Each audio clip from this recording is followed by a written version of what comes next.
Microbial pathogens that replicate intracellularly must eventually exit the infected cell, which, when compared to other aspects of host-pathogen interactions, is relatively understudied. Here, we describe techniques to analyze pathogen efflux. We show how relatively simple assays can be used to either evaluate efflux efficiency or characterize post-efflux pathogens. The general techniques described here are broadly applicable, although specific pathogen host cell models may differ in kinetics, dosages, and possibly readouts. As in setting up any experimental system, it is essential that clear controls are established that will ensure that genuine biological processes are observed in experimental samples or cohorts.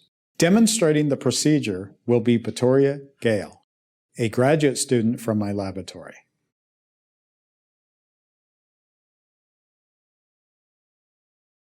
To begin with the infection experiment, use a pipette to add 20 microliters of the freshly prepared LM inoculum to wells, with the dish slightly tilted and the pipette tip carefully placed in the overlying media.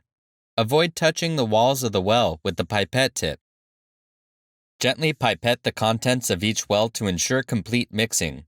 Do not shake or significantly tilt the plate to avoid spreading LM over the walls of the well. Return cell culture dish to the 37 degrees Celsius, 5% carbon dioxide incubator.